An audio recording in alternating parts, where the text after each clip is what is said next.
conflict's going to get worse? Is it going to get better? What happens if there's a terrorist attack in the middle of this? Like, how will the population respond? Are they going to get afraid and retreat, or are they going to take to the streets and respond? We have an algorithm that learns like a human and can ingest data to create a digital twin of a person. But we use it to not just create one person, we use it to create millions and even tens of millions of people representing entire nations. Can I say you are building a time machine, essentially? Kind of. Yes, a social time machine. Everyone's obsessed with ChatGPT. You built something weirder. And it's not a toy.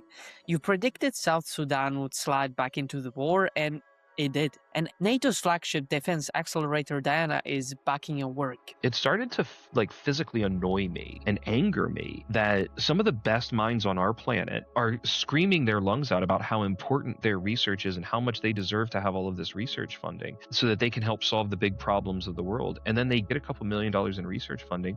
And then 18 to 24 months later, they come back and say, I have something interesting to say. Decision makers have 18 hours to make an informed decision about a crisis. They don't have 18 months. What do you think is the most overrated thing in the world of AI right now? Oh my gosh. I have to choose just one. Space is humanity's greatest laboratory. Defense is democracy's strongest shield. And today, in workshops, in laboratories, in startups, a new generation rises, not to observe history, but to write it, where every innovation above drives progress below, where every breakthrough in defense preserves our freedom to create. Behind every breakthrough stands a founder with a story.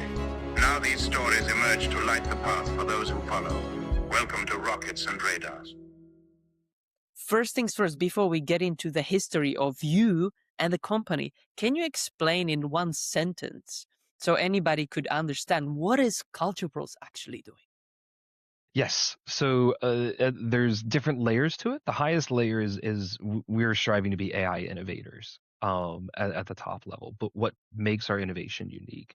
The one line on it is that we have an algorithm that learns like a human and can ingest data to create a digital twin of a person. But we use it to not just create one person, we use it to create millions and even tens of millions of people representing entire nations, largely for defense and security, but also marketing and the B2B space as well. Which is the coolest thing you could say about the company. We are building a digital twin of your nation. So we'll get into the details. But thank you so much for the intro. Now I would love to understand the personal part of the story. Who is Justin Lane when he's not building digital twins of nations? Well, when I'm not building the digital twins of nations, I go into two different modes. Either I like doing technical things even as hobbies and working with everything from Legos when I'm at home with my son, or robotics and tinkering and building smart homes, or I want to be halfway up a mountain somewhere completely far away from civilization to relax. So I'm of two minds when I'm not building digital twins of nations. Nice one. There we are very similar on that one. Yeah. Okay, great. So let's get into the right beginning of the story, before even the company was founded, and even before the mainstream AI era started. You're a student at the University of Vermont, and can you tell us more? What were you studying, and what hooked you on this question of why people and why whole societies behave the way they do, which is the core of what CulturePulse is, right? Definitely. It's ultimately a question that fascinated me even during my teenage years, because I am, I'm old enough to remember September 11th quite vividly, and was living outside of Washington, D.C. at the time, and had a lot of family that was working in areas that were potential targets. And I was interested in religion my entire life, just, mostly personal interest. And then as I got older, it became more academic. But in that event, I really started to question, wait, what is it about a religious belief that would make somebody do something like a massive terrorist attack? Right? What is it that motivates somebody to be willing to fight and die for a cause that you can never scientifically prove, right? Religion is always ultimately a matter of faith. So there's no rational explanation for it, but that doesn't mean that there can't be a scientific explanation for it. And my hunch was that this must have to do with psychology and psychological motivations. And so I set off, even at my undergraduate level, to try and understand the psychology of extremism. And I actually started focusing on like new religious movements and cults because they also tend to be violent in the historical record, even though most of them actually nobody has ever heard of and they're completely irrelevant to the modern world. But a lot of times there are historical evidence of them becoming really violent, and so I started focusing in there. And I went to the University of Vermont and studied religion, English, and psychology. And I met two professors there that really encouraged this line of research. One of them, Luther Martin, was a professor in the religion department. Um, and he handed me a book called God from the Machine by a scholar named Bill Bainbridge, and said, I don't know what this guy's talking about, but you should read it. It seems to be like this AI idea that you're talking about. And I read it and I was like, this is the seed of the idea. He just went the wrong way. And so taking it though really justified to me, you can use computers to study, religious extremism and violence. At that point I outlined to him like, look, this is what I want to do with my career. I want to study AI and religion, use AI as a tool to study religious extremism and social instability and a lot of these issues. And he said, you have to go to Belfast. There's another person you can study with, he'll let you use the AI tool and you can really move forward on that idea. And as I said, all right, great. So I applied for a passport because I had never really traveled internationally. I just up and moved to Belfast, and lived there, and studied there. And that kind of got further into the academic world. Can you explain to the audience why Belfast? It might seem a random city to go to, but there's actually a reason for it, right? Of course. The history of Northern Ireland, a quick Google search will show that, there is a long history of violence and instability there, particularly related to religious conflict, but now it's very ethnically toned. You can even see this in the last week. There were even schools that were being shut down across Northern Ireland because of the riots in Belfast last week related to someone, depending on the news reports, a stabbing or an attempted beheading that happened in the streets there last week. The city had gone through 40 years of civil war with groups that are sometimes household names to certain people in the audience, like the IRA, the Irish Republican Army, or those were the Catholic paramilitaries that became quite famous in that struggle, or the UVF, the Ulster Volunteer Force, which was the Protestant sort of counterpart to it. And there's other organizations as well that are involved in there, but effectively there was this conflict between the Catholic and the Protestant paramilitaries, or the Republican and Loyalist paramilitaries, and the UK government, and it lasted for a very, very long time. It was very bloody. Thousands of people killed, tens of thousands of people wounded, and that legacy is still very fresh in Belfast, right? The peace agreement there was only signed, the peace accord was finalized really in the late 90s, and up through the early 2000s there was still a lot of conflict related to the paramilitaries, and they're still there today, and still active today in different ways, and you do see violence related to those paramilitaries flaring up. So it's extremely high tension space. And they said, if you want to do this, you have to go to Belfast. There's a program that you can work with. There's a place that still has all of these guys there. And if you go and you're seeking these people out, you'll be able to find them eventually and start to work with them. And during my studies there, there was a little bit I had started to make contact with people involved in the paramilitaries there, back when I was a master's student. And then as the years went on, I still go there almost every year to try and work with different NGOs and de-radicalization centers or potential clients that we have there, as well, to help them understand the conflict and how to hopefully bring peace to that conflict, is the ultimate goal, of course. Amazing. And one of the key highlights, I would say, in your career in Belfast was actually working directly with those former paramilitaries, right? Yes. Who had in the past participated in real political violence, and you wired them up to EEG or brain scanners to see inside their heads. We Can did you at tell one us? point we did at one point do an EEG study that was graciously partially funded by Aarhus University, which have a great program for if you want to study weird stuff. Aarhus is a great place for it, actually. The amazing program, but they had given me some funding and some of the equipment to buy an EEG system, and we did do an EEG study there with one of the PhD students that was there and some other colleagues. And honestly, what we found is that there was no interesting neurological signature from that sample. There's nothing different about the brains of people who have been in paramilitaries or not. Even when they're looking at the group, right? If you put a Protestant or a Catholic ex-combatant in, and you look at the other side of this, and you see, how well their brain is responding, it's no different. It's really a cognitive function that's related to the software of the brain, not the hardware of the brain. And this is one of those moments where I was like, wow, if something like a conflict as intense of what's happening in Northern Ireland is not leaving a neurophysiological signature of interest to what I'm trying to study, I Tell should us probably more. worry about Tell us more that. software, hardware of a brain. Yes. So that was one of the big things for me, is that a lot of people use the analogy that the brain is like a computer, right? And every computer has hardware, right? The chips, the memory, your USB flash drives, your all of these things, your screen. These are the hard components. That's the hardware of the computer. And then of course you have the software, right? Like Google Chrome, your web browser, Microsoft, these sorts of things. You can install that on every computer, really, right? Sometimes you have to change it a little bit to get it to fit the hardware of your computer, but the software is largely the same.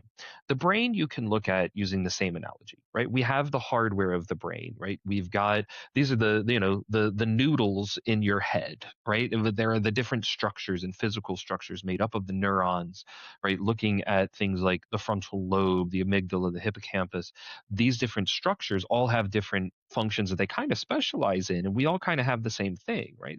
Like a computer, we all have memory in the computer, we all have memory in our brain, we all have hippocampi and amygdala. You have file storage systems, we all have prefrontal cortex. A lot of them have keyboards so that you can use language interactions and things like that, right? They have audio input and output, right, for understanding things like language. We have Wernicke's and Brokaw's area. So this is like the hardware aspect. But what's interesting is that the software of the human brain, why is it that we can all recognize faces? Right? There's not a single neuron in the brain where you go, ooh, that's the one. Like there's a cluster of it, but the form that it takes is different for every person because of our experience. And so it suggests that the hardware of our brains is slightly different in every person. But we know that if you miss part of the brain, right, the computer doesn't work the same way. But what's interesting there is that means that there's a standard set of software, right? There's an operating system pre-installed in the human brain that lets you, fear. It lets you love. It lets you make social connections to other people. It lets you understand what's appropriate and inappropriate in different contexts, right? It lets you understand culture. It lets you understand religion. It lets you feel the motivation to fight and die. And depending on how that software is used, you can get different outputs, right? You can use a word processor to write an invoice, or you can write it a terrorist manifesto on the same word processor, but it's still a word processor at the software level. Just like our language capacities of the brain, on the one hand, can write an email, or a manifesto. And so what is it about the inputs of the different aspects of the human brain and our environment and our hardware that allow our software to do some of the most extreme things? And this is where it really comes up against conflict. Everyone has the capacity for violence, but very few people ever enact violence in any meaningful way. Even a lot of people these days, kids aren't even scuffling and getting in fights anymore like we used to back when I was a lot younger. It was very common for people to get into fights. Kids, thankfully, are much more peaceful today. But conflict at a global level, when you look at military engagements and you look at acts of terrorism around the world, there's some arguments that show that they're increasing. And they're increasingly common, right? Protests are turning violent and burning down the streets of our capitals all around the world because of different things. And so that capacity is very interesting. But if we all have the same software, the question is not, was that person messed up in the head, right? Was there something wrong with their head? Because in Belfast, the results that we got were showing that there's nothing down that road. And when you look at recidivism rates amongst former combatants in Northern Ireland, the likelihood that they go back to prison if they were involved in and they were Mm-hmm. in prison during the troubles in Northern Ireland during the conflict, is something like 2% of them ever went back to prison. In the United States alone, repeat criminals or recidivism rates in the United States are like 50, 60%. Mm-mm-mm. So it goes to show that the people that were involved in the troubles were not just, the idea that, oh, these guys were psychopathic terrorists that, were inherently Yeah, violent. Not because at all. The data uh, doesn't back that up at all. They were ordinary people in an extraordinary environment. because, for example, I don't have the research behind what I'm gonna say here, okay? But the psychopaths, for example, they have a different physiological profile, if I'm Mhm. right here, right? But this Yeah. is the opposite. That's what you're saying. Yeah. Oh, yeah, exactly. Exactly. What I'm saying is that everybody has the capacity to enact violence. Even it depends on their context and situation, right? Like if you ever talk to a mother and a mother threatens someone threatens their child in front of them, you will very quickly feel how fast an ordinary person will commit violence. Right. Mm, And this is something that's instinctual. It's evolutionary, right? It's pre-programmed hardware, right? It's not something that we had to learn how to do. We naturally defend our families, right? We naturally are prone to look at people's faces when we're talking to them so that we can try and better understand them and predict them. These are things that, evolution, literal biological evolution, has ingrained in us through natural selection. Now, what we've been working on at CulturePulse is how can we leverage that to actually program in cognitive architectures that mimic that software of the human brain. So not just train a neural network, right? Because that's hardware. Our brain are networks of neurons. Neural networks in the traditional sense of like back propagation machine learning, which is most of artificial intelligence, including things like, your generative pre-trained transformers or GPTs, right? A chat GPT. Those systems are trying to mimic the hardware of the brain, not the mm, software, but they mimicked enough of the hardware and they use a sledgehammer to hit a nail. And in some cases, you need it, right? Language is a great example. You could take a Chomskyan approach to, oh, these are the rules of language. We're going to put all these rules together and hope it works. Largely failed in cognitive science and artificial intelligence. It has been tried and it largely doesn't work. You can try more symbolic reasoning approaches and things like that. But then once they started using these large language models, it just took off. And that's great for language. But what about the rest of the brain? What about decision making? What about, identity? What about, making these decisions? Language doesn't cover that. It's not part of that decision making process in the way. What people have gotten wrong, dangerously so in my opinion, is the idea that an LLM, because it can tell you an answer, that it's giving you the right answer the way a human would. Just mm. because it can write an answer does not mean it's making the same human decision. Interesting. You took the totally opposite approach, and what is even more interesting that you set out on the hardest mission ever you can, which is understanding people and understanding why do they think and what do they do, what do they do. So, kudos for even just starting to look into this, because I have this saying, life is easy, people are hard. You took the hard road, so so very fascinating. Well, when you take that Regarding hard road, it doesn't make your life any easier. That's the. that's a fair point. Anyway, regarding ChatGPT, let's go forward in your journey. You are at the Oxford, the university, around 2013, and you wrote what might be the first paper ever to propose using AI to model entire societies, nearly a decade before anyone had heard about ChatGPT. For a researcher in the audience here, sitting on an idea that feels too early, how do you know if you are genuinely ahead of the curve or just wrong? And that applies for the present moment, but also in the 2013 when you actually published this. The proof is in the pudding, I think, as to whether or not you're ahead of the curve or just wrong. Ideas can be really, really, for a lot of people, ideas come really easy, right? We all have thoughts all day. Not all of them are valuable. I'll have a million thoughts a day. Most of them are just worthless thoughts. Like they're not that great. But this was a project that I had been working on for a while. And what I realized is that there were so many different approaches to trying to predict society, but they were assuming that society predicts itself in a way, right? They were going, oh, well, you can use this approach where sociology will predict the group in the next. It's like, well, that doesn't make any sense. That's not how any science works. Science works because something at a lower level predicts the thing that you're seeing, right? Like physics predicts why hydrogen and oxygen bond together to create H2O, right? And so ideas of chemistry can be explained by physics. And then chemistry, right? You have these molecules and they chain together to create DNA, and that DNA can explain biology. And so I was thinking, well, okay, well, what is it that explains human action? So, well, psychology. And so if we can go from psychology, like an individual's psychology, to their behaviors, then we'll understand what happens at a social level, because a social group is just a collection of people. So if we can predict the person and we can predict the people, then the group is a subsequent output. Like it's a generative approach, right? You're generating societies the way that LLMs are generating languages, right? So we're creating models that are sort of generative social models instead of a generative language model. And that allows us to build societies and then run them through forecasts so that we can understand what potential outputs or potential futures might look like, and probabilistically understand, oh, well, in the most likely scenario, this will be what happens to a society as it moves forward. Is conflict going to get worse? Is it going to get better? What if you're to intervene in that, right? Just like you can ask an LLM, well, what if you write it in an angry tone, right? Or what if you write it in a happy Mm-mm. tone? We can say, all right, well, what happens if there's a terrorist attack in the middle of this, Like, how will the population respond? Are they going to get afraid and retreat, or are they going to take to the streets in response, right?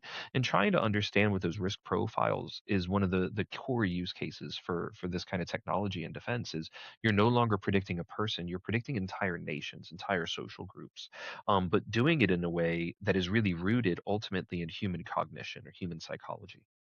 Cool. We'll get more into the details and also the use cases or real situations where your technology have been deployed. And yeah, there's a lot of cool stuff coming in. Anyway, if we get back into the story and you are at Oxford University, were you even thinking about going the CulturePulse road, commercializing it, making it available, or not yet? Tell us more. What was going on in your head around? Hard question, I know. During the time at Oxford, I was really of two minds about it. I knew that it had potential commercial applications and they could be massive, but I was a bit stuck into how to make that a reality at the time. And it was at that time that I started hanging out with some friends of mine that were also in the same college, that were in the business school, and they kept telling me, like, man, you shouldn't be in academia. You should go into business. Like, you're weird. The academics, like, you're not the kind of academic weird. You're the kind of, entrepreneur kind of weird. And I started doing a little bit more with the business school there, and spending more time with them, and trying to listen and figure out, like, wait, okay, so I can build technology. How do you build a business? And ultimately, it's way harder to build a business than it is for someone like me to build technology, right? That's like, there's art and science to it. With technology, it's just science. And so I was really of two minds about it, but I knew it had obvious academic legs. The ability for me to publish this, it was obviously of interest to my colleagues. The number of academic grants that were being written on the back of this idea were being more frequent and larger. I mean, to this day, there are still multiple multi-million-dollar grants that are being awarded that are derivative of this original idea of multi-agent artificial intelligence that I had published there my second year at Oxford. I had written that paper, and that was based on the ideas that I was working through in Belfast. I just didn't really figure out how to state them, and then I finally was able to figure out how to state them. I think in that early paper, and was using religion just as a use case, not saying, oh, this only predicts religion, but saying this predicts Yeah. societies and cultures and aspects of that. And here's how you could apply it to understanding religion in particular. But looking at it now, over 10 years later and seeing that there are still grants that are coming out for this kind of research shows that it did have academic legs. And I still do academic publishing every year too. I'll have another paper or two coming out this year. So I'm still active in the research world. Cool. And just to be practical here, especially for the audience that are in the academia or in the research, what would be your advice to them? How do you know if you should go the entrepreneur road or not? Like, don't even try. Like, what was the thing that you realized after all of those years thinking about those two paths? That's a really good question. I think it has to do with your frustration. This is my personal aspect, right? My personal story is I left the universities out of sheer frustration than anything else. I was, as someone who had done some field work, right, who had sat across the table from ex-combatants, who had talked to people who had lost families that, were part of crises. It started to not just be inconvenient. It started to like physically annoy me and anger me that some of the best minds on our planet are are screaming their lungs out about how important they are as academics and how important their research is and how much they deserve to have all of this research funding so that they can help solve the big problems of the world. And then they get research funding, right? They get a couple $1 million in research funding, and then 18 to 24 months later they come back and say, I have something interesting to say. Now, around the time right around before I started CulturePulse, I was keeping an eye on what's the timeline between crisis and public response by a prime minister or a minister or a president or whomever, right? You basically, they're going to have to be out there within a day or two, or people start to give them something, right? Something negative in the media.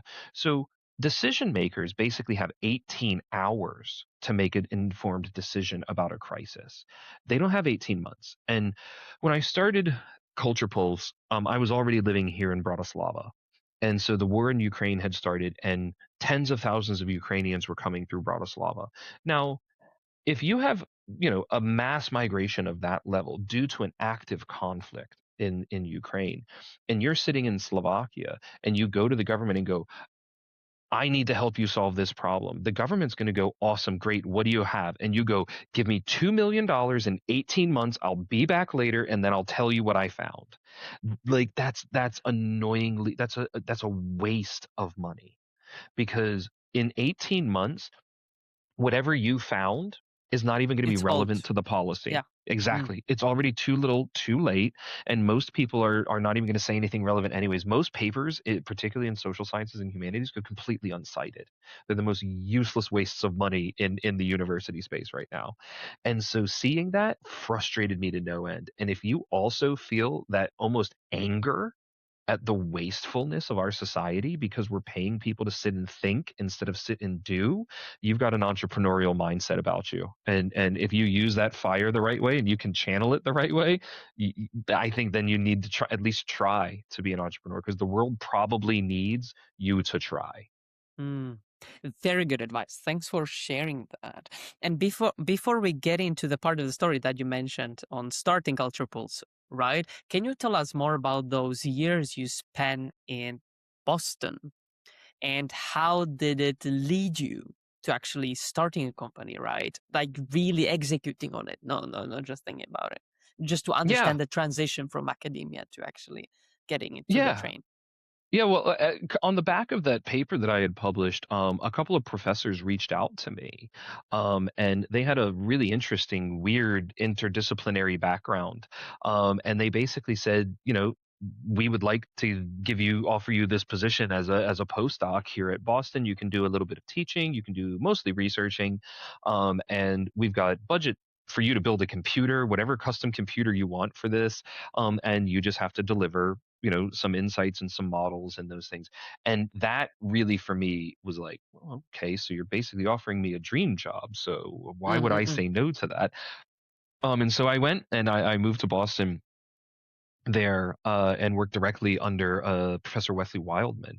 So I was doing AI in a religion and theology school, which was very weird, and also at the VA hospital. And so I had access to just, anything I would have needed there. And I think that there were a couple of different things that happened around that time. One of them was getting an engagement with um, the Syrian refugee crisis and trying to use the technology and this approach to help understand how can you potentially make the life of a Syrian refugee easier when it comes to integrating into their new host societies, particularly up in like Norway. And that was one of those projects where I was like, man, this is the real world application I've been looking for, as I was also trying to build out models of Northern Ireland and do more work in Northern Ireland. And then in 2017, finally published the first paper that we did of predicting conflict in Northern Ireland and looking at like the tit for tat mutual exclusion, all the different things that like game theory, right, which dominates decision making in defense, right? We were able to show that our models actually completely explain the tit for tat effect that everybody sees. And those who are in the game theory space know tit for tat is considered the most stable strategy in game theory for making decisions long term.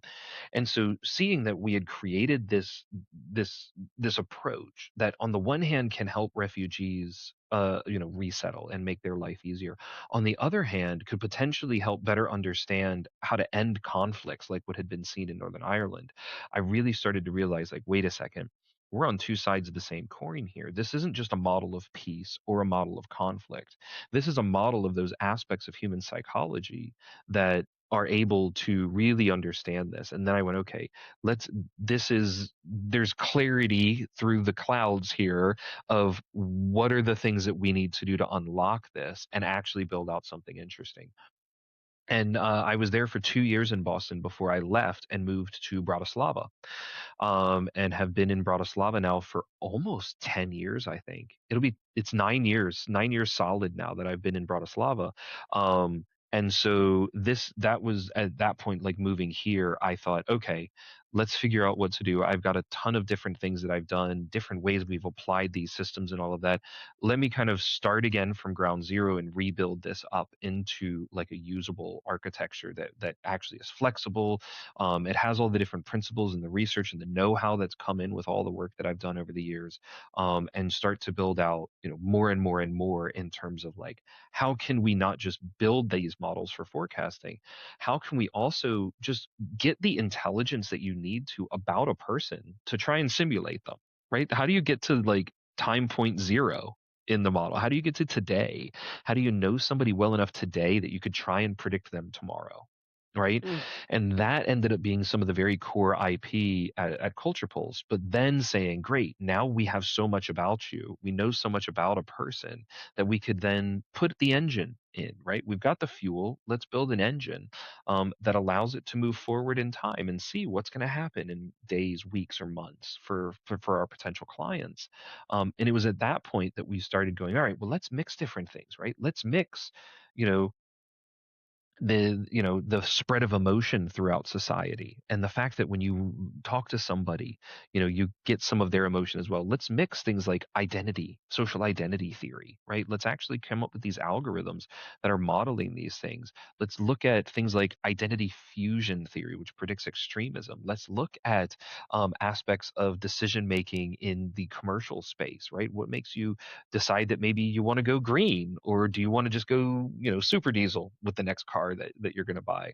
And that became sort of that foundational IP at CulturePulse that we've been pushing and making better and iterating. We have 2.0 versions of both of our core systems coming out later this year. So you essentially productized the research and all of the models that you created. Yeah, that's exactly been our core thing, is productizing. It basically has been trying to put me out of a job, right? I was the core consultant that was building out all of the technology and all of that, of the original 4 founders at CulturePulse. There was like product and marketing, and then there was myself on the tech side.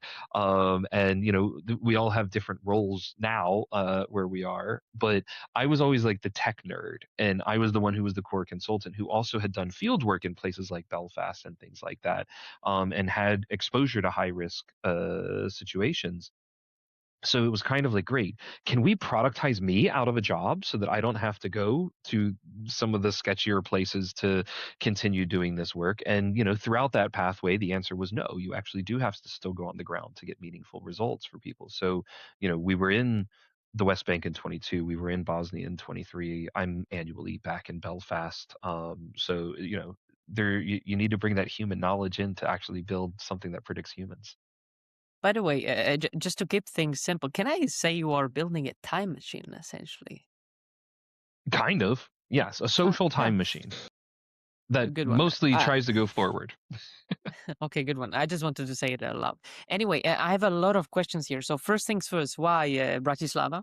Again, similar to Belfast. Why, right? Tell us more about that. And tell us also about the moments before you actually incorporated. What did you have to have ready before you press the button and actually incorporate the company as for, yeah. Yeah, no. So why Bratislava? The answer is that while I was in Oxford, I met Mick Gantley, who's the executive vice president here at CulturePulse, and we became very fast friends and colleagues, publishing some of our earliest work together, actually, on everything, archaeology and complex systems theory and all sorts of wild stuff. And he was with me there when we were building out some of that early technology at the office. He introduced me to another doctoral student there at Oxford, who while we were there, we had gotten together and had a kid, and so Yeah. she is from Bratislava, and so after Boston, we decided, all right, let's figure this out. Let's go back to Europe, and so I've been in Bratislava ever since. Okay, awesome. And when you came to Bratislava and you had a network around you, how long it took you to actually get into incorporation? And as again, to my previous question, what did you think you have to have before you incorporate? Or did you just started with, let's productize this and let's figure it out? Just to understand what did you have before you actually incorporated? Very Well, what we had was hard, yeah. a lot of IP, a lot of know-how and a vision to try and build this out into something massive.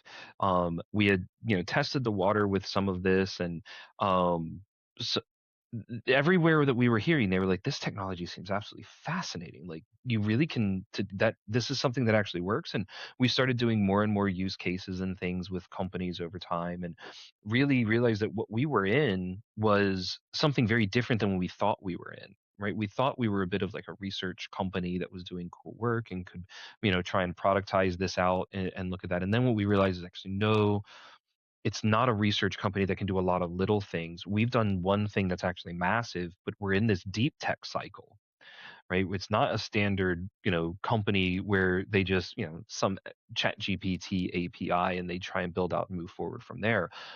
Actually had something really unique. And if it's honed in over a long period of time, and really brought to the market properly, could be fundamentally game changing for how we use AI moving forward. And so that's where we started focusing in on it and going, look, now let's productize this. And our product journey has been very interesting because it took a massive detour. After Tell us we more got about that, Yes, so if it's after okay. we got our pre-seed round, right? So we incorporated, and already at incorporation, pretty much we're in talks with an investor who had taken an interest in the company, and we had a very we had a long period of time where we were talking, and finally took the money in and said, great, let's build out a marketing platform on this, because markets are massive, they're hard to do. It's a massive opportunity in terms of like the total addressable market for like market research and A/B testing of ads. Like, if you can predict people and you can take this to the marketing space, massive. And so we started down that road. We had pre-seed level money. Nobody was being paid what they were worth, but we were starting to put the team together, bringing on extra people to help, and build this out as like a marketing platform. And as we were doing that, we were also still working with, different stakeholders and people in the conflict space, right? So there's always this B2B/B2G dual use aspect to our tech. Um, we had presented some work that we had done originally with our good friends, Dr. Olone at Cambridge University, who were one of our early clients. And we presented it, and the UN caught hold of it on Twitter, actually. And they came to us and said, "This is wild. Can you present to our innovation group?" And of course, we'll present to your innovation. This is awesome. Like, we would love to help the UN with some of its peacekeeping work in particular. And we did. And off the back of that work, which was focused on how to use AI to better understand peace processes in Belfast, right, in Northern Ireland, where we originally cut our teeth on this, in the Balkans, where we actually at the time had an office and were working very closely with different researchers and people who were helping us out early at the company, like Maja Roknic and Igor Miklosic and some of these other folks that were with us that, great minds in the product space, great minds in psychology. As that was going forward, we were doing that, and they just decided, okay, this is great. Let's try and move forward on something with the UN. Something in Bosnia was popping up. The Palestine office also came up to try and see if they can use our technology to try and help decrease conflict events, for example, in the West Bank. And that was when we said, okay, awesome, let's try and do that. But it took away from the B2B side of what we were doing.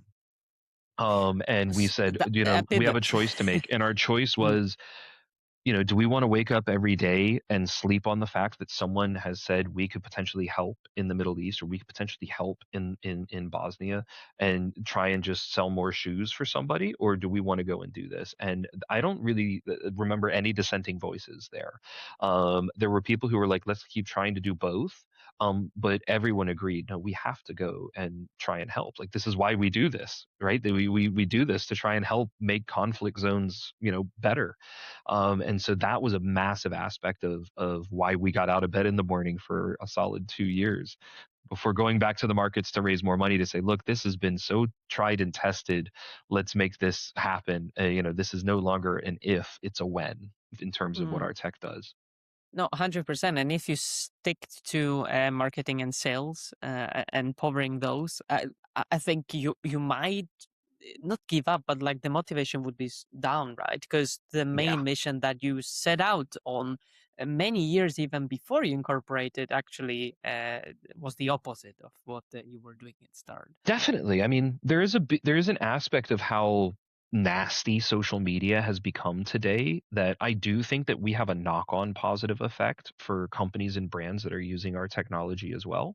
That, a better understanding of audiences and, less tendency to be overly angry or anxious or negative in public social media spaces is something that will ultimately benefit everybody, I think. And that is a knock-on effect of the use of our technology in the B2B space. So I do think that there is some aspect to it in the B2B, but it's not as direct. Like, there's not a lot of people that are making life or death decisions around, sneakers. So the stakes are way different in what we're doing across those two, but I do think that ultimately there's benefit to be seen on both. So there's energy to get out of bed even if it's a day filled with B2B sales meetings. Okay, awesome. And I want to get into the specific use cases where your technology was deployed and what did you learn about it. But before we get into that, I want to circle back a bit to the time when you raised your very first money and where you incorporated. Just to be practical, you set up a Delaware C Corp, like most startups do. But also you put the primary operations in Bratislava. And I want to understand, why did you set that dual structure for start? And I'm asking mainly because there might be a lot of researchers here that I have no idea about those stuff. So I really want to look into what was your thinking behind it. Yeah, so there was a practical and a legal aspect to it. The practical aspect is that I was trying to set up this company and incorporate it during COVID and COVID lockdowns. And so it's easier to incorporate a company in Delaware as an American citizen than anywhere else on earth. So, you don't have to spend a lot of time filling out physical paperwork. And so we went there, but also the IP protection is great. The investment protection is great. Delaware has very standardized legal structure for investing that make it very easy for an investor to go, okay, cool, Delaware, I'm familiar with how things work in Delaware and what my rights are out of the box. So that definitely helped. But we always knew that Bratislava would be the headquarters, right? I had been here for years before starting the company. I had no intention of moving. And so the headquarters, the heart and soul of the company was always going to be here in Slovakia. because I needed to have my devs around me. I needed to have data science happening here. The innovation was always happening here as well. And even today, we have an office in Bratislava and there's an office in London. And London takes care of things like sales and product, but the core innovations of the company and where the code's actually happening and all the interesting stuff from the sort of academic perspective, if you will, is still Bratislava today. And so that's always been the seat, really, of the company, has always been here in Slovakia. Cool. And the investor that gave you the first check was also Slovakia-based, Zero Yes, correct. Gravity It was, Capital. Zero Gravity Capital, or 0100 as they're more widely known now. And yeah, they've been great for us. Honestly, there's a couple of investors that we've had that have stood out, and they give us really positive signals, right? And Final Frontiers, you can happily count yourself among them as well, where you see, for example, introductions happening even before the check is written. Right? Really positive signal there when intros are coming before there's even money. It shows that the investor has skin in the game. Because as an entrepreneur, you don't just have skin in the game, you barely have any skin left at the end of your day. And there's so much blood, sweat, and tears that you put into building a company. It's nice to know that someone's bringing more than just money in. And that becomes something that's super, super meaningful, right? And Zero Gravity, 0100, they're one of those investors as well, where introductions, calling them, even if it's 6, 7 o'clock at night, a lot of times the partners there will still pick up the phone for me. And they came in early and saw the potential for the company and said, this is really cool. We want to get a piece of this and help you to grow. And they were the first money in when we were looking at it, and really negotiated it there directly with them and said, great, cool. They'll take this. I think this is enough money to get us started and really test this out and get us some of our first clients that are interested in the tech and help us to like hone that tech in and all of that. And they were willing to do something that was really rare in Europe, a few years ago, which was take a risk on a deep tech company where they know, Yeah, like, actually. yeah, I mean, everyone loves putting deep tech on the slides when they talk at the conference, but very few people like putting zeros on a check when it comes to deep tech investment. And so seeing them do that before it was cool, right, into a company that they knew had a much better pedigree in conflict zones than it did in consumer packaged goods, it was something that really stood out to me. And so, yeah, they were a great pre-seed investor for us. And how did you find them? Was it very generic? Because they are based in Bratislava, so it makes sense, right? It's kind of you bump into each other. But is there any insight that could be helpful if you went back in time this time and So told to you? Yeah, so as luck would have it, they actually were running a co-working location here in Bratislava years ago. And I met one of the founders there because I saw on LinkedIn that he went to Cambridge. And Bratislava being a very big village, all of the Cambridge and Oxford guys know each other and try and figure out, oh, what are you doing? How can we work the network here, right? And so I invited him out for coffee and told him, like, hey, this is what I'm doing, all of this thing, just kind of figuring, okay, cool. Well, what are you doing, right, at Zero Gravity? I did not realize that he actually was one of the decision makers there. And what I thought was a coffee, he seemed to think was a pitch. A pitch meeting. And okay. Exactly. And so I ended up kind of going without any, I had no investment deck at this point. I was thinking about taking investment and all of that.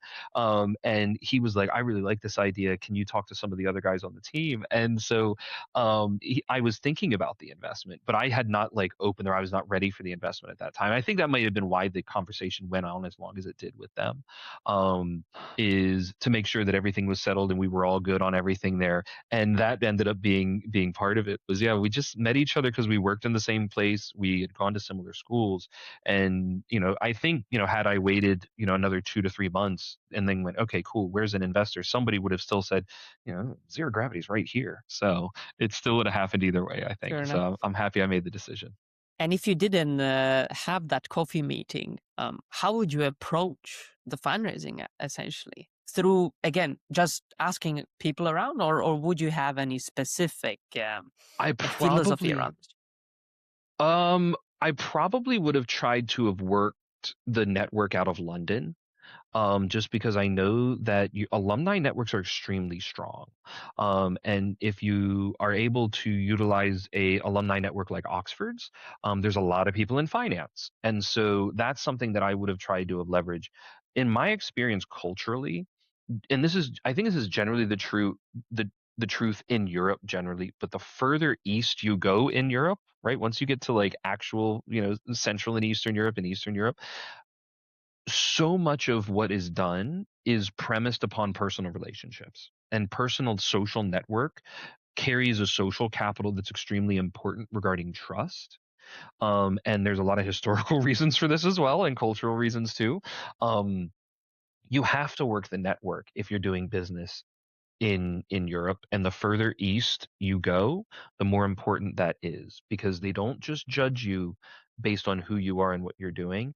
They also judge you based on who you keep close to yourself. And so there's a trust aspect of, can I invest in this person? Well, all investors are going to go, well, who's on your cap table? Because if they see a red flag, they're like, nope, I don't want to get into bed with this person. That's not how we're going to do this. But also, I think that when they're looking at a founder to invest in, if that investor or if that founder has certain exposure to people who may not have a great reputation and their reputation is tied to them, it can also be a problem. And so it's one of those things where the network becomes part of the validation, particularly in really, really early stages or pre-revenue. Yeah, They're not it is investing in your about the business. You team, don't right? have a Yeah, business. Yeah, exactly. They're yeah, investing in your team, and they're going, if I give this guy money, can he pivot to get me my money back? Like, can he, oh, he's going to do marketing now. Okay, let's see. And, is he going to be able to go, look, marketing's not working out, but I got the UN on the table? Like, is there ability to kind of go through and do that? Is the team capable of doing that? And keep doing that over and over again until that magic moment that happens in every successful business's life of, we found our pathway, right? We're in the zone, we're riding rails at this point, and now we just need to add fuel into the car, and ride that up in the way that certain companies have, right? I mean, nobody knew Anthropic 5 years ago, 6 years ago. These were not companies. I mean, true, ChatGPT was true. not part of our lexicon that long ago. And so you need to just keep going, right? I mean, there's a lot of companies that are like that. Slack is famously one of them, right? What was it doing before it invented the chat room for your company? It was kind of trundling along for years, and then all of a sudden it hit on that technology and just exploded. And that's because it had a great team behind it.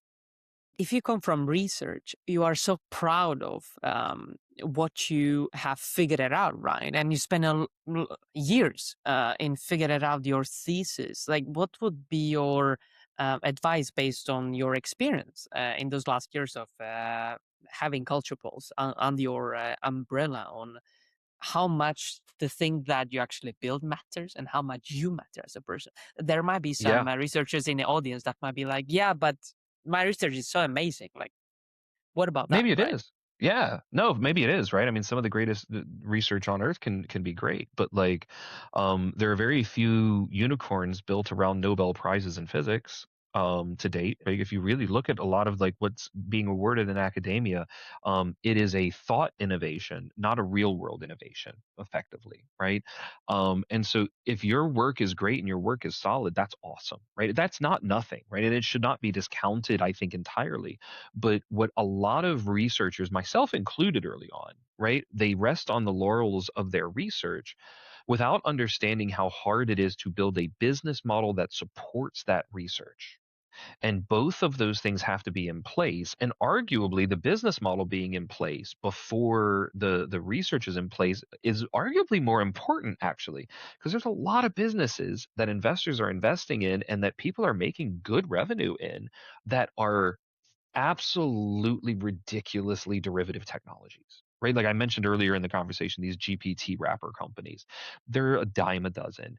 And none of them, I hope, have investors, because one, why give equity if you can make money hand over fist like that? You don't need a VC to do that. Just keep your money in your equity and like retire early. Two, I hope no investor invested in it because you have no tech moat in where you just gave that money. That was a horrible idea. So I think that like it doesn't benefit anyone to invest in these companies at all, but they have good business models in some cases, and like awesome power to them. So if your technology that you've created or your academic invention is so awesome, if you can build a business model around it, and hone in that business model to a point that really can take off in terms of revenue, ooh, you're onto something, because that's world changing, right? That's the difference between, you know, rockets that fall into a building, you know, or rockets that fall into an ocean, and rockets that you can land upside down and they come back to Earth and you can reuse them, right? Okay, there's a lot of innovation there, but there's also a business model there.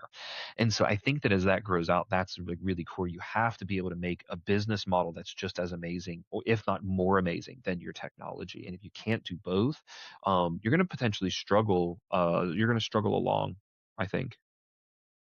Very good insight, and I hope we encouraged some generation of people to actually think about it Definitely. this way. And My so biggest thing thank you too is for sharing I that. will always say you will not know until you try it, and give it a proper go, because you're going to be told no 100 times, right? And so this is one of those things, is it's the opposite of scientific thinking. Scientific thinking, 95% confidence interval. If you repeat the experiment 100 times, 95% of it, you will get the same answer. I'll tell you right now, in business, 95% of the time, everyone's going to tell you no. What you need to focus on is the 5% where they tell you yes, right? You have to, you know, accept and reject the null hypothesis on this one, is what it comes down to. 5% of the time, someone's going to tell you yes. Can you get those people over and over and over again and build and scale the business while everybody else on the world tells you no? And the answer sometimes is yes, and sometimes it's just no. It's just still no. So figuring that out soon, but don't be scientific about how often you're hearing yes. Be scientific about why you're hearing yes, and can you hone into those yeses to find your ideal customer profile. This is a very good insight. Thank you for sharing that. And we talk a lot about people. So can you tell us, how did you essentially chose your co-founders, and how do you hire, and how did you hire in the very beginning? How do you hire now? What is your philosophy around that? Finding the right people, right, that can help you to build a business. Ooh, that can be very, very difficult, and you can make a lot of mistakes along the way, for sure. A lot of the people, when I had first started Culture Pulse, there were people that I was speaking to about the business, and people that I was interested in, and that were interested in trying to help me to start the business in different ways, right? And some of them, you know, I'm still speaking to pretty regularly. They're helping in different ways, even though they were kind of like early people that just real small stakes in. Others have much larger stakes. They're still involved in the business and emailing me almost every single day, or every single day something is coming up about them. So I think that the key thing of, you know, finding those people. I mean, Brian Switchko, for example, was our you know, still talking to him and still helping us out on, you know, things like sales advisory, marketing advisory, and stuff. I had known him since Vermont. We actually met each other at the University of Vermont, and years later, I was talking to him about this, and he goes, "Man, this algorithm sounds crazy. Have you ever like analyzed Reddit?" And I was like, "No, I'm just doing Twitter and Facebook mostly." And he, just for research, and he goes, "Put this on Reddit. Reddit is basically communities, like it's cultures and subcultures, and this thing would go wild on Reddit. It'd be really cool." And so, you know, Brian is still working in the marketing space and in the tech space in LA. And, you know, I got off the phone with him just a couple, you know, I can't remember, I guess it was last week or week before last, about, you know, sales structures and things like this. So finding people who are excited about what you do and can help you build what they build, right? Maya Roknich was working at Microsoft before she came to Culture Pulse, and totally took a gamble on jumping into the company to help us with product, and was the driving force behind the original product strategy that we had, and did some great stuff there. Laurent and I had done a lot of research over the years together. He was one of the people that was part of that Boston project, for example. And this has been something that, like, over the years, you find people that are with you. I mean, Mick Gantley was not originally one of the founders, but actually, I have known the longest and wanted him to be one of the original founders. But he was working for another friend's tech company at the time, because he was also interested in tech startups and entrepreneurship. And just, it was one of those things where, like, man, if you would have asked me this a few months before, I would have done it, but I can't do it, you know, good friends and all of that. So you have to find people that you trust and people who are hardworking. And when you find someone who is consistently dropping the ball on you, you need to kind of separate your friendship from the business and just kind of say, look, man, we need to do what's best for this new thing we've created. And that sometimes means, you know, restructuring or changing or figuring out a new way of working and operating together. And that can be really, really hard. That can be really difficult to figure out how to, thread that needle with different people. Hiring and firing, it's the same thing, just with less contracts early on, is the way I look at it. Hiring good talent is almost impossible. It's really hard, particularly in sales. Something I've noticed is that salespeople are really good at selling themselves. And it's hard to find a That's so true. salesperson, right? And it's really hard to find a salesperson who's as good at selling your technology or your service as a business owner, as an entrepreneur, as they are good at selling themselves. Because they sell you on them and you're like, great, I want to hire this guy. He seems like he's got the energy, he's got it, blah, blah, blah. And then, like, a few months go by and you're like, oh, this guy hasn't done anything. No, I can't. We can't keep going on like this. And you're like, what happened? I was so sure about it. You're like, well, this guy's a salesman. He's really good at selling himself. But then when you're also doing work, and I think this is true of all entrepreneurs, particularly in the deep tech space, where there's a long and painful haul to get to first revenue and then to scale and get to scale up status. Having someone that is like, as we say in the US, ride or die with you. Like, they will be by you thick and thin. They've been with you through some stuff before. Having someone who is like that you can trust, to be someone that you can lean on, to bounce ideas off in the middle of the night. Even if they're not necessarily like the co-founder of the company, right? Everybody has to have it. They don't even necessarily have to be in the company, right? Having a mentor can be really good too.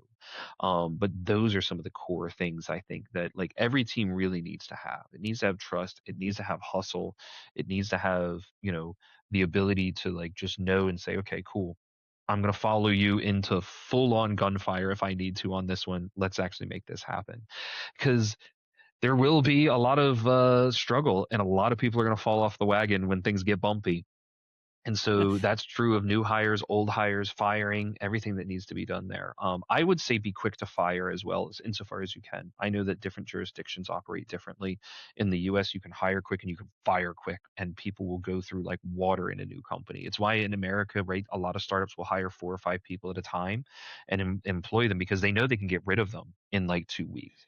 That's very different in the European business ecosystem, where there's certain notification periods and tax things, and there's all the paperwork to onboard them and taxes to get them in and insurances that need to be filled out and all of that ultimately end up being a time sink for the company. So you have to be a lot more careful about hiring and firing in Europe than you do in the United States.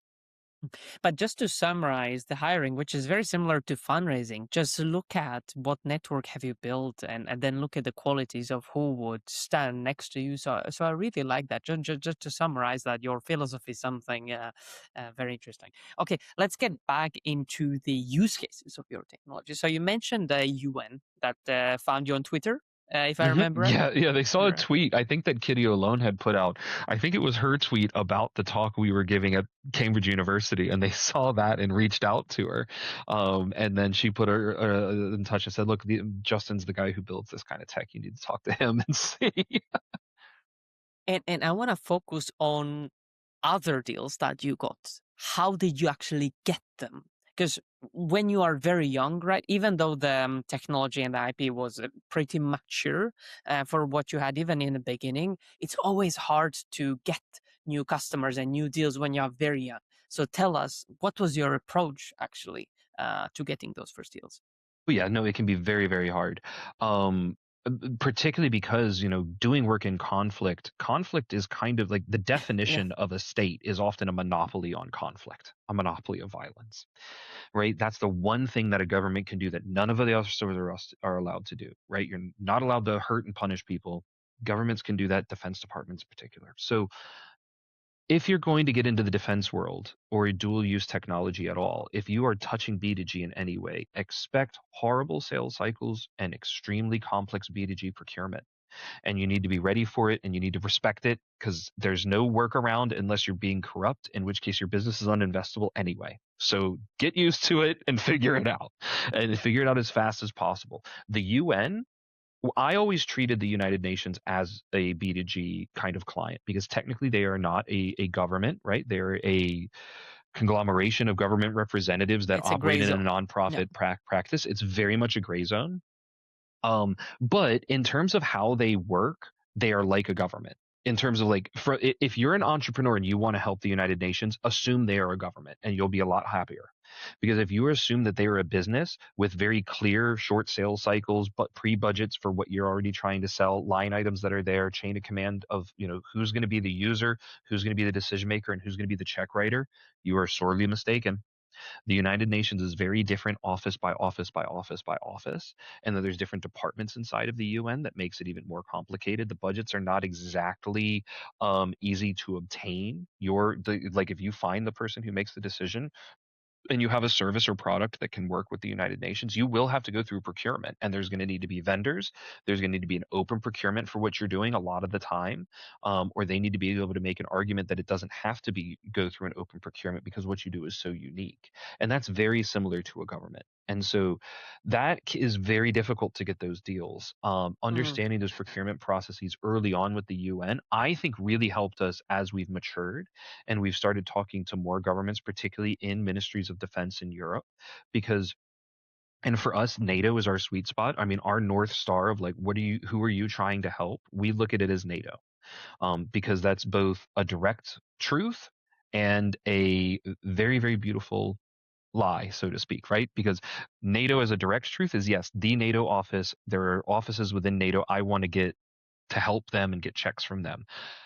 The beautiful lie is I also want to get individual checks from every single ally and every Ministry of Defense within the alliance. And so it's both yes and no, but NATO is what we use to kind of ring fence what we do.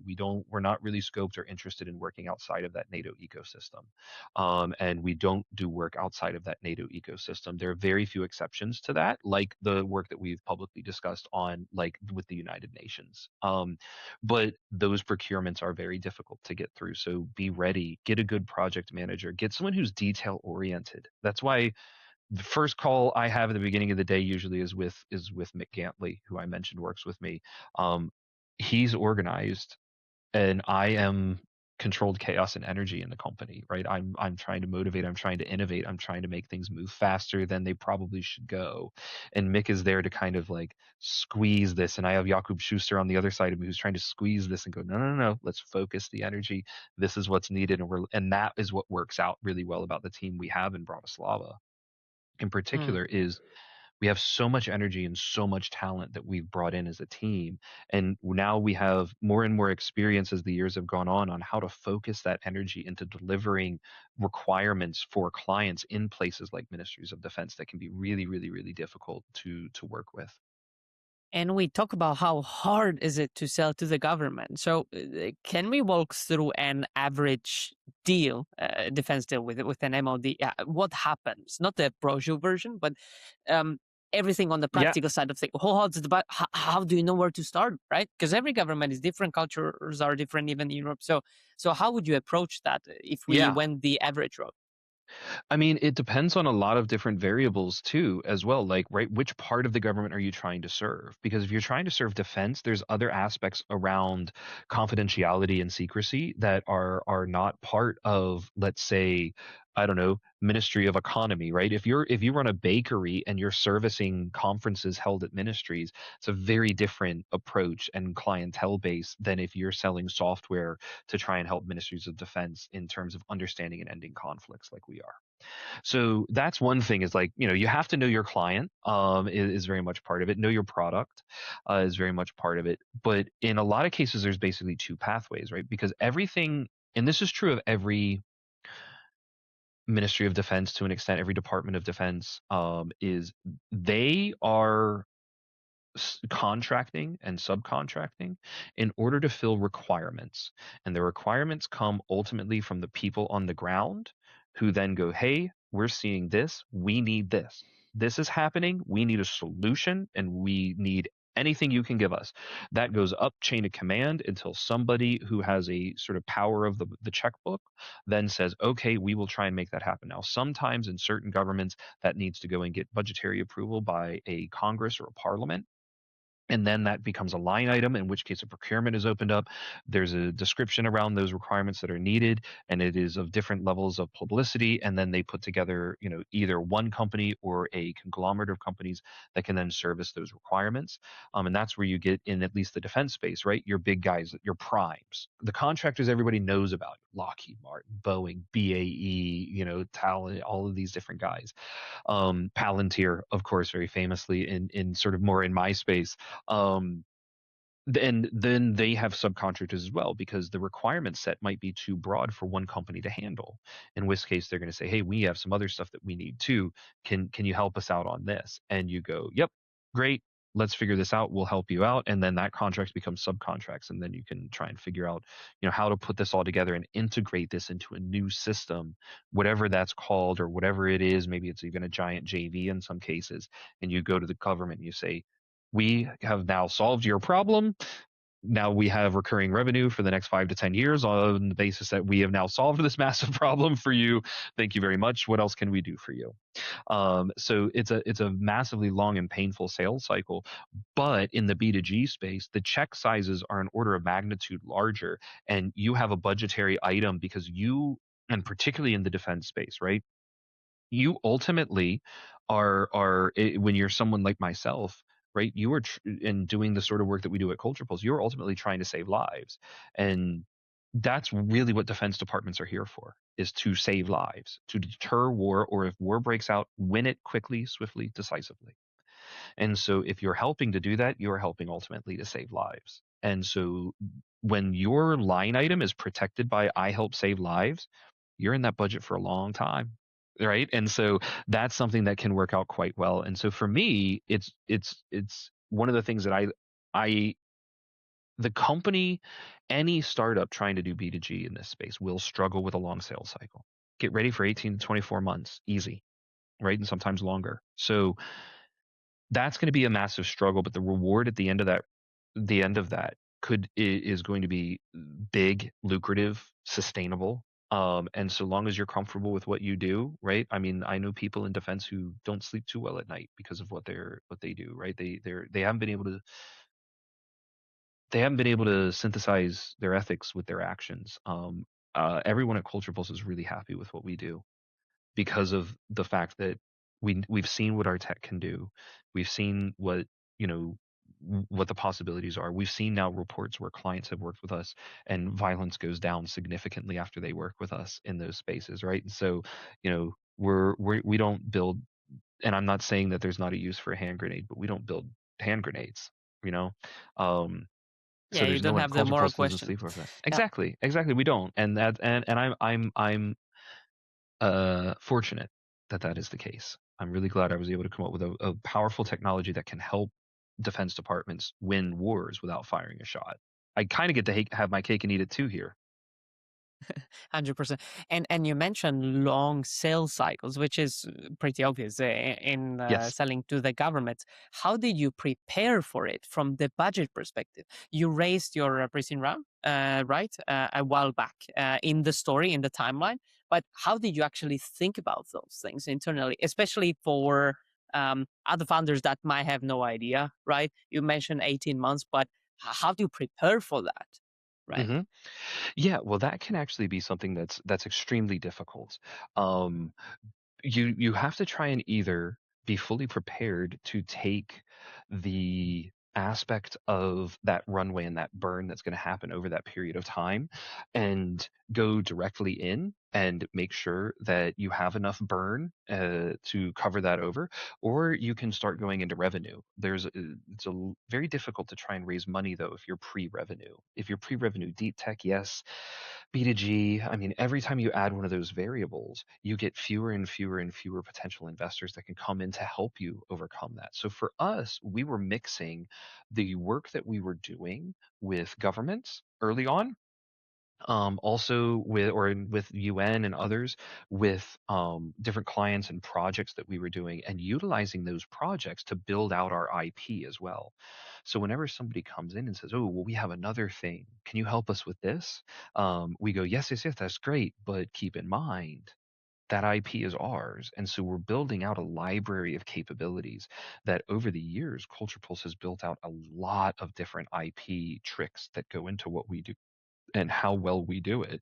And each one of those clients also validates it out. Now, because we were academics, there often that came with double-blind peer-reviewed publications using the technology or the know-how of the company that only furthered our credentials. So that's one of the things that for us, it wasn't just purely investment. There was a strategy around also revenue and IP where all of these things kind of had to work in concert. It was very difficult. I mean, with a small team, it's almost impossible, but so far we've ridden the wave, and have, with the founding team, over 300 peer-reviewed pieces that have come out, a lot of which backing up the IP of the company and the know-how of the company going back over many years.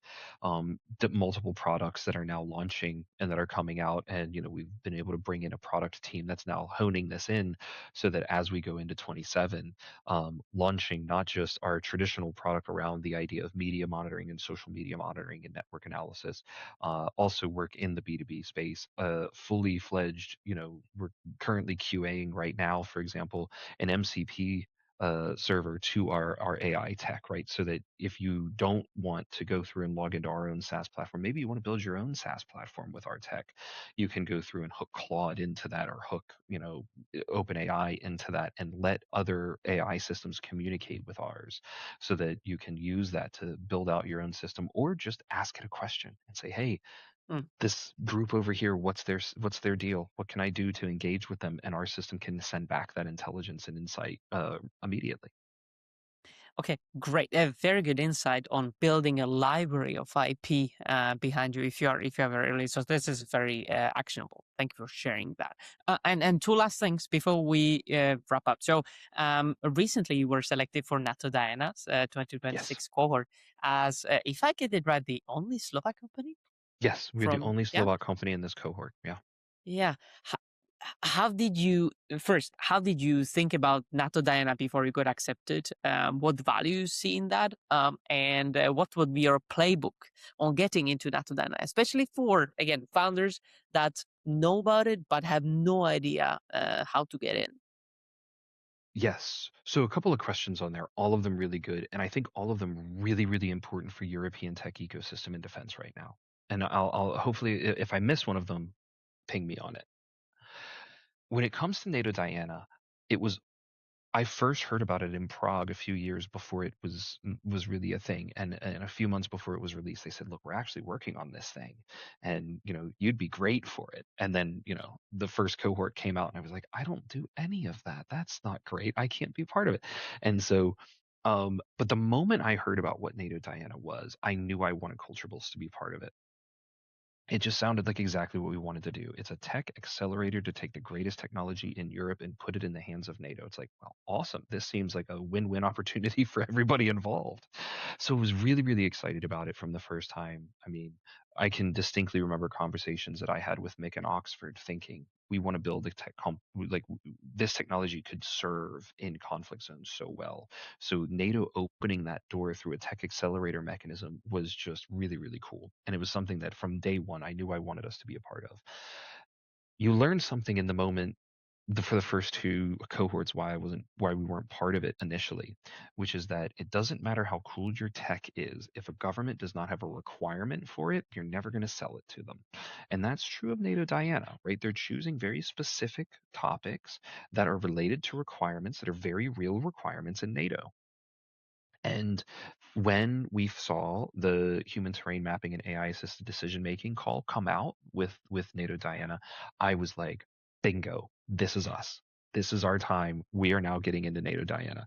And a lot of people on the team, of course, there's a very good dynamic between Mick and I over the years of like, Justin comes in and says, we're going to do it. Don't worry. Let's make it happen. And Mick goes, oh, I'm not sure. I think maybe it's a 40%. Let's be more measured about it. And it's healthy because it means sure all of the T's are crossed and the I's are dotted, but we have the energy and confidence to go full into it. And sure enough, we 100% we got in, and it's been very useful. To I think your second question, to kind of not answer them in order, but to your second question about like what does that mean? There's a personal meaning and a business meaning. Um, honestly, I'm really proud to say that we are the only Slovak company in NATO Diana. And as someone who was not born in Slovakia, I think it has even extra meaning Mm, because it shows that, I've come here from the United States and started a company that's building enough value that, we can get that sort of stamp of approval from Slovakia. And as someone who now has a son growing up in Slovakia, I want Slovakia to be a place of innovation. And I know that it can be because I see the education and the intelligence here in this country. And I see how well educated people are in technology in particular. And so for me, I see a lot of people that feel disheartened about Slovakia. And they're like, oh, I can't innovate from here. I can't innovate from Slovakia or Europe. And I'm like, I'm not saying it's going to be easy. I'm not saying it's the easiest choice there is, but there's no reason why you can't do it just because you are from here. And so for me, also, I do want that story to be one to let somebody know if you're thinking of doing it, don't let the fact that you're in Slovakia stop you from trying, because I don't think that that's a reasonable barrier. If anything, use it to leverage in and help. Be the first, be the second, be whatever you need to be in order to get it done. Um, and so for me, there was a personal reward for that as well, because I do want us to be that sort of a company that says, yes, let's make it happen from here, even if it doesn't typically happen from here. There's no reason why not. mm. From the business perspective, you get out of Diana what you put in. If you go in and say, great, I'm going to take €100,000 and I'm going to be part of the Diana cohort of net for next year, and I'm going to take that 100K and we're going to do whatever with it, but we're not really going to take it seriously, you are not going to get anything out of it. That money, if you do Diana the right way, I think that money is a joke. $100,000, if you get excited about that $100,000, you don't understand what you're in for, man. You're going to spend every penny of that 100,000 just in the Diana program. It's not profit. It's not really even revenue. It's here's what it's going to take for you to keep up with us. And you're going to need to put time, money, resources, a ton of travel. A lot of people don't realize how much travel is involved. You are going to have to put in a ton of travel to be part of it. But if you do that and you commit to it and you have the right talent, right? Jakub Schuster and Mick Gantley led that NATO Diana engagement for us. And we're there on the ground in Estonia, going to the Russian border, going to Paris just the other week and traveling regularly. um, you get so much out of it. You get network. You understand how the system works. You understand how procurement can work. You understand the contract vehicles that could potentially be available for you.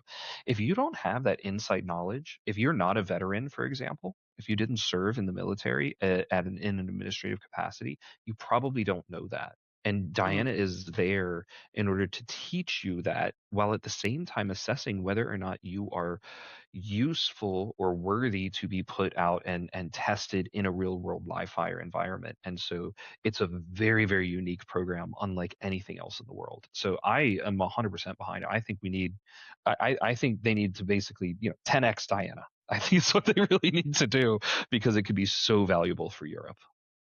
And actually, without NATO Diana, we wouldn't maybe know each other. Because That's through true. your mentor, right? Through Yeah, through Tim. Tim, we got Yep. introduced, Tim and that's how connected we you to ended. Schuster, and then to Yeah, Jakub Schuster. We always just call him his last name because we have multiple Jakubs here. But Tim connected us. Jakub Schuster did the first pitch, and then I got on the second call with Niels, and then and then we took it from there. So yeah, it's true. You can use it for fundraising, and we did have. And when you first started in the NATO Diana, they have you say, what are your goals here? What is it that you can do? How do you want to do it? You need to raise your TRL level. Right, you have to your technology readiness level as assessed by NATO. You need to get to wherever you are into the next level. And that is a great stamp, because I can say that, we were approved to say during the 6 months we were in NATO Diana, we did increase our technology readiness level within the NATO ecosystem, right? And so that becomes a massive thing. We also said we want to be able to ensure that we've got product rounded down. We want to map the network of stakeholders and potential buyers. We also want to do some fundraising and use that. And so the NATO Diana program will help you do all of those things, but they're not going to do it for you. They're not even necessarily going to make it easy, but they're going to that's very good open the insight. door. Yeah, and that open door is massive. And you mentioned fundraising, and that would be the last thing I want to cover here. Apart from meeting us, you met others as well, Rockaway, Same Bank, B Ventures, and so forth, and you Yeah. raised 2.5 million euros in seed round. How was this second round different from the very first one?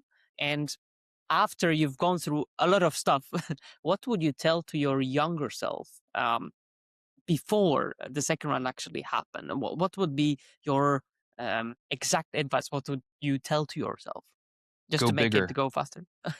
Okay, I fair actually would say go bigger. And there's a really interesting book by Steve Schwartzman, where one of the pages that I've doggy-eared in my library at home, it says sometimes it's easier to do big things. And I think a lot of people underestimate that because they think that like fundraising is a linear kind of system where it's like, okay, well, the more you're asking for, the harder it is. No, that's boxed out. Like it's harder to raise 75,000 euro than 50,000 euro, but it's easier to raise 100,000 euro than it is to raise 50,000 euro, right? Because there's more people willing to write those checks.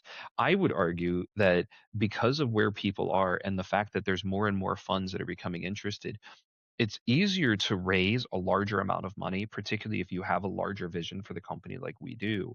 If I were to give myself advice looking back on it, I would say go for more money. Raise larger monies on larger ticket sizes. Also, I would say particularly for investors or for founders in Eastern Europe, um, work the network as best as you can and don't be afraid to say no. I see a lot of founders here in Slovakia in particular where they take the first deal they're offered and they don't feel like they can negotiate. And that's never true. You always have negotiation because just like they have money that you need, you have the business that they need. I think founders, and I don't know if this is unique to Eastern European founders by any means or Slovak founders by any means, but what I do see a lot when I talk to like other founders, particularly those who are a little younger and they're taking their first check, they take like $50,000 in their first check and they're like, great. And, I was like, awesome. Well, how much did you give the guy? It's like, oh, yeah, he's got like 20% of the company or 30% of the company. I'm like, you did Oops. what? Right? And I'm just like, man, you should. He was like, oh, but it's all I could get. And I was like, no, no, no, no, no. That same investor, maybe you told him no, he would have doubled the offer. So I would say, don't be afraid to say no and negotiate because an investor's job is to invest. If you are a valuable company, they want to invest in you. And so you don't always have to take the first thing you're offered. There's always a negotiation back and forth. And maybe you do have to give up some valuation, or maybe you do have to give up something like, but that's the negotiation, right? It is a negotiation between two parties. You don't just have to say yes. It's not like you're going shopping at Walmart. Yeah, what would be a reaction to skeptics? Yeah, but in Europe you cannot raise as much as in the US. That's A narrative that is obviously very true. Yeah, but that's obviously true. There is just more venture capital in the United States with a higher risk profile than in Europe. I would say that in order to combat that, you have to try and look, it's going to have to be a two-way street, I will say, in order to combat that. If we want to look at it from the perspective of a founder, yes, it's obviously true you can raise more money faster in the US. If you want to look at it from the perspective of an ecosystem and the idea of we need to have a strong European tech and innovation ecosystem for the sake of Europe, not just for the sake of a particular company, but for the sake of Europe, it needs to be a two-way street. One, founders need to be less afraid to innovate. And they need to take their good ideas and make something of it. Roll the dice. Don't just say, oh, that'd be a good idea and wait for someone else to do it. Just do it, right? I also think that the investors in Europe are going to need to have a higher risk profile. And they're going to need to be more active, I would say, with like more private money, right? The family offices of Europe's issue is not that it doesn't have enough money. Europe has plenty of money, but it is very risk averse compared to the United States, for better and for worse, because I've seen Americans invest in some of the stupidest stuff I've ever heard of. But they also invest $1 million in some of the most valuations. brilliant. Yeah. $1 billion valuations on stuff where you're like, that guy just has a PowerPoint. Like they don't even have a product or AI yet. It's just a PowerPoint presentation that said AI a lot. And they're like, $1 billion valuation. That's mental, right? And that's where Europe wins, is they're not wasting their capital on that. But there also needs to be the willingness to be a little bit more wider in the portfolio. So many funds I see are just formulaically going through tick boxes, and they're not fundamentally understanding the technology and the potential for that technology to revolutionize a market. They're looking for the product market fit when Americans are looking for products that make new markets, right? ChatGPT, right? OpenAI, Anthropic, all of these companies would have been uninvestable because there was no market for In Europe, something that too can small write. time. Yeah, exactly. It Yeah. would have been, well, where's the market for that? And then 2 years, 3 years later, Anthropic is the fastest growing company in the history of capitalism. And it's because they made a market. And that is what I want to see. Like that's my kind of vision of where I would like to see, Europe when I leave it. When I shuffle off this mortal coil, I would like to see a Europe that's just innovating hand over fist and just totally cashing in. Right? There's nothing wrong with making money. And when you create a new market, that's what revolutionizes the world. And I look at every major innovation in the history of the last 100 years, the automobile, the internet, all of these different things. Like so many of them come from European minds, and they only left to the United States in order to go for capital investment. And so I'm like, well, was Europe out of money? And the answer is no. Europe's been fine with money. Family offices in Monaco, they're not hurting. They got good caviar. But what I would love to see is a higher risk profile come out in that could stop the gap there of some of that brain drain. And I don't. Yeah, so that's one of the things I would say is like there's so many things that are going on that are such positive signals. And if you look at defense in Europe right now, it's hot. People are doing it. People are going in and investing in companies they otherwise probably would have passed on.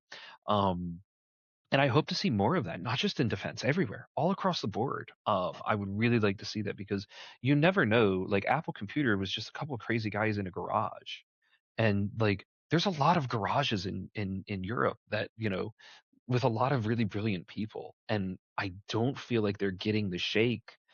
They're not getting the chance that they need because they're not fitting predefined parameters in an Excel Yeah, spreadsheet. the checkboxes. Yeah, true. Right? And the greatest investments in history have not been because they ticked boxes in a spreadsheet.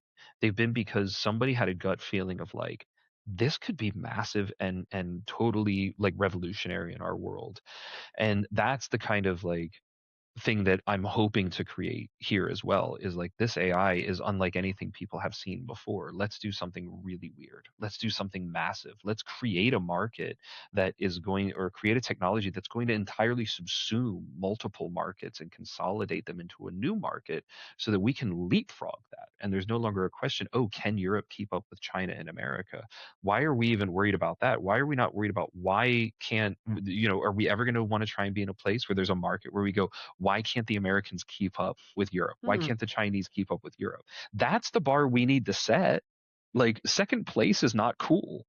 like let's go for first place. And I see no logical reason why Europe can't go into first place if it really puts its heart into it. No, that's a very good philosophy, and you're essentially a market creator as well. So, how did you convince everybody else on the cap table, apart from us, if there is this a notion of too risky I think a in a few lot years? of it had, yeah, a lot of it had to do with the proof points that I was bringing in from academia.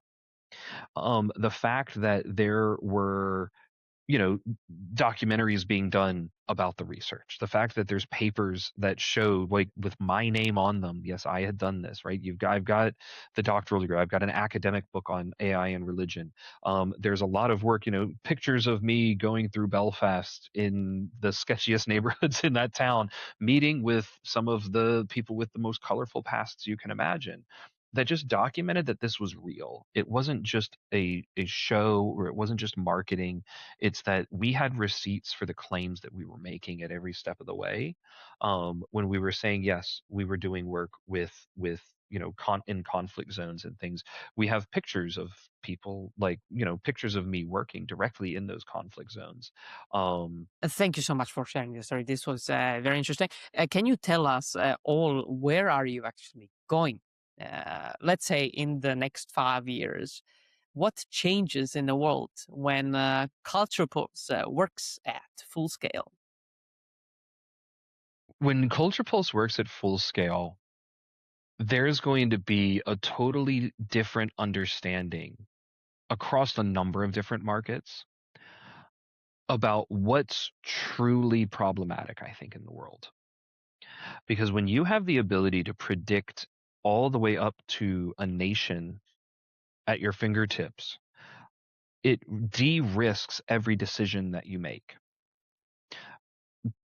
Not every decision, but most decisions. And the decisions that are left over that are either just hard to predict or they don't have great confidence, those become the opportunities. And so trying to put the world in a place where it's more comfortable, I think, and a bit more predictable is not necessarily a bad thing, so long as it's done ethically and within the right guardrails.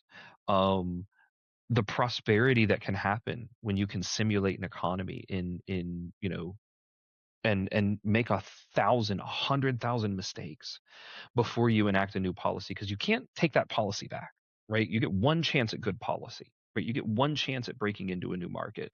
You get one chance to put that ad in the Super Bowl. And if you can get that wrong 100,000 times to make sure that to the best of your ability, right, you can get it right that one time you do it in the real world, that becomes a really, really powerful approach to how we rethink how we do things. Massive board decisions, massive decisions for multi-billion-dollar companies are no longer made because there's 12 dudes sitting around a boardroom in New York. It's done because you're actually testing these ideas using expert level systems at massive scales. That revolutionizes boardrooms, situation rooms, potentially, The decision living make. rooms. Yeah, Yeah. everything. And that becomes a massive opportunity. Okay, awesome. Super excited about what's gonna come, and thank you so much for sharing the journey, your insights, and more importantly, your philosophy, how you think about things. I have 4 extra quick fire round questions, which are a bit outside Fire of the round. topic, but I just wanted to hear your opinion here. What do you think is the most overrated thing in the world of AI right now? The most overrated thing in the world of AI right now? Oh my gosh. I have to choose just one. Probably image models, like generative image models. Why? Because they're not nearly as good as most people think, and in the rest of the world, like, models are shrinking, and these models, like, their accuracy versus size are shrinking just at a different scalability, and they're promising the world and they're delivering like mush. And so, like, compared to what's been going on in language models, they just haven't been able to keep up as much. It is a more complicated data process, I think. I mean, there's been some massive stuff happening in videos, but there's still, you'd think some of the early kinks would have been worked out by now, but they're not solving the issues at the same pace that I see the language models going. So I think they're a bit overrated. I definitely would say that the the the discussion around AGI is massively overrated. The claims around AGI are just total nonsense. We're so much further away from it than people think we are. Okay, very, very good answers here. Okay, next one. What do you think is the most painful rejection you have faced while building CulturePulse since the beginning? The most painful? They might be more, of course. Gee, yeah, it's like every day. Um, there have been a couple of clients that I was really sure that we were going to get and that we could have really, really helped. And for whatever reason, like, kind of fell through. There was an investor that actually, like, was giving us all the positive signals that things were going to happen. And then they backed out at the last minute.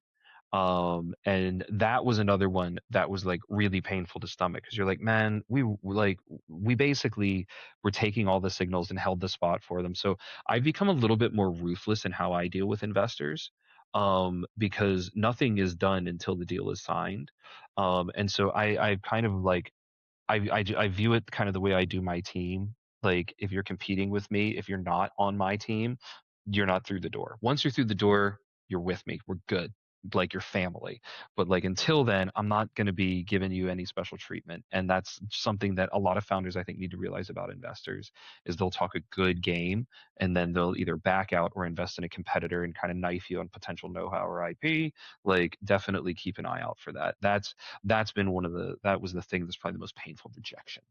Good one. Okay, next one. What did you have to learn as a CEO that many years in academia never prepared you for?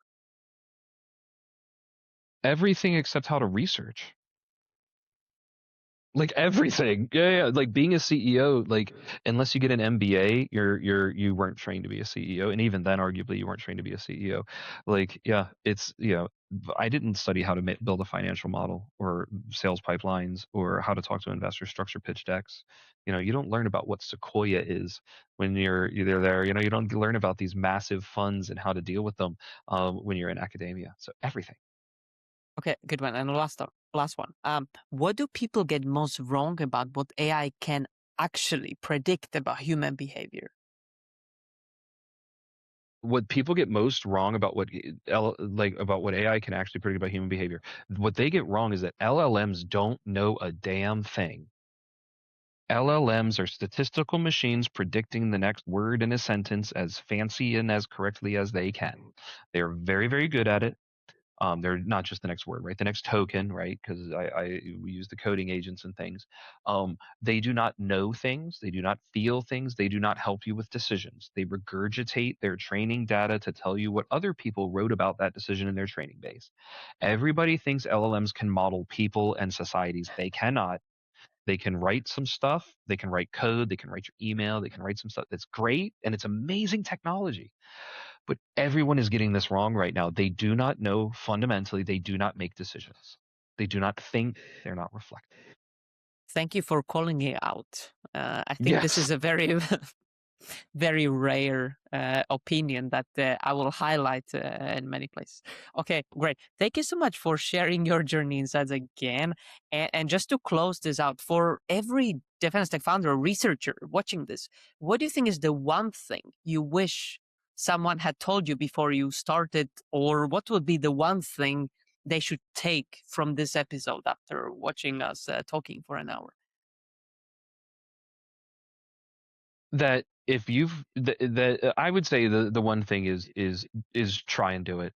There's nothing about not doing it. Like whatever your idea is, you won't know if it's good until it sinks or swim. You just have to try. Don't let people tell you can't raise money or tell them, oh, I'm in Europe, so I don't know. Like don't settle for that. Put a very high bar on yourself and make it sure that you really try to jump it before you declare that you failed. Because it's not going to be easy to build a company. It's not easy to build a company in America either. So I would say try it, and don't let people tell you that just because you come from, Slovakia, or you live in Slovakia or Europe or Eastern Europe or anywhere, don't let that try and predetermine your fate or the fate of your idea. Just do it and let your hard work decide that. And if the world really isn't ready for your idea, maybe it's not. But don't let some preconceived notion or some stupid LinkedIn post dissuade you from potentially helping the world. Thank you for sharing that. And how do people get in touch with you, by the way? How do people get in touch with Justin? Let's say I want to get hired or I want to invest in you. What do I do? Yes, I'm easily found on LinkedIn. We've got the CulturePulse AI on LinkedIn and social media and stuff like that as well. And so that's probably the easiest way to do it. So if you're an amazing data scientist who lives in Europe, ideally in the area here near Bratislava or even in London, maybe, happy to take a look, because we do have some openings at the moment, and hopefully some expansions coming quite soon as well. So happy to hear from everybody.